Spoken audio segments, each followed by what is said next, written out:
In this tutorial I'll cover the Lomo effect. It got its name from a Russian camera, and if you can pronounce that name there, you're better than I am. They're optical and mechanical enterprises. They made cameras and designed other devices for 80 odd years. Now the Lomo camera was designed for a spy, as a spy camera, but it proved too big and it was about the size of a cigarette packet. So in the 1980s the company decided to release it as a 35mm film camera. But it had a unusual lens. It was a plastic type lens, and it had a distortion on the edge, and but it kept the centre really sharp.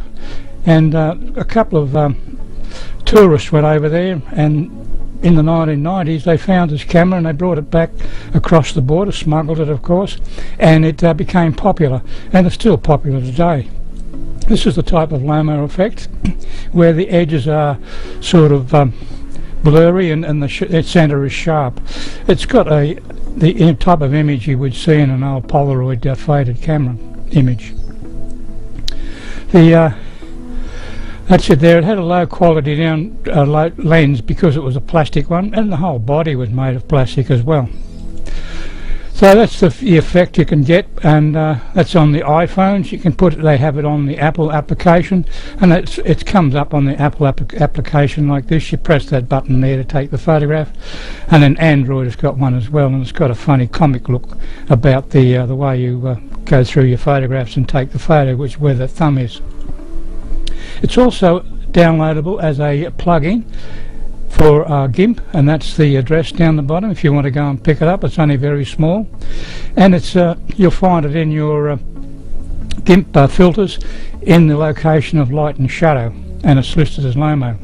So it became very popular, and now Google has it in their Picasa. You can see there that the Lomo effect, it has a red around it. You can have a bluey type of tinge as well. It's only the centre that's in focus and the outside was out of focus, and it had a bit of noise in it as well.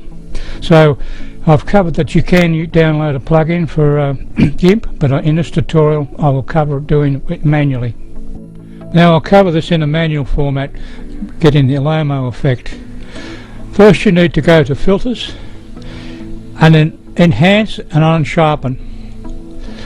You need to move your sharpness up a little because the image was sharpness in the middle and the outside was faded. So I moved my radius up to 7.0 and the amount by 0.36, and I click OK. Now I go to Colours and Brightness and Contrast. Now I need to move this up to about 10. Now normally it's about 20/20 for all of them. I'm just using the tumblers there so you can see what's happening, and the contrast up to 20. So I'll just move it, the slider. You've got to be careful, you can go overboard sometimes, and just use the tumbler to tweak it up. And that's about the setting for this image, because the other setting, your other images might change. Hit OK. Now I add a new layer. Go to the layers icon there and click on it. The new layer, transparency, click OK. Now I go to my blend tool. This is where the little bits trickery comes in. Go to the blend tool. Now that's black and white up there, as you can see. The foreground colour is black and the background colour is white. And we need to change the shape to radial. We click on the radial. Now the normal Lomo effect can have dark edges, or it can have colour as well. I'll deal with that in a moment.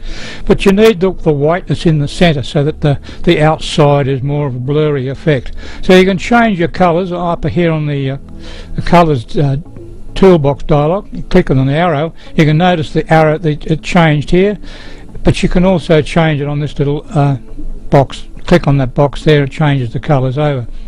Now we have those colours picked. We go over to the mode menu and we click on down arrow and put the mode in overlay. Now we go to the centre and just drag up.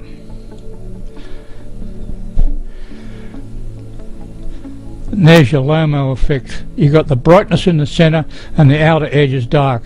Now you can choose other colours as well. I'll click on the colour box and I'll choose a a colour there and move it up just a fraction so it's a little bit more darker, and click OK, and I'll leave the background as white.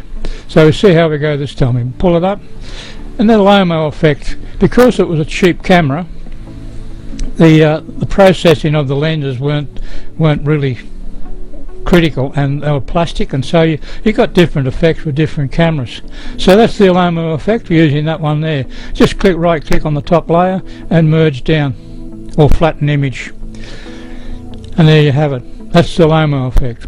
Thank you for watching, and rate the video.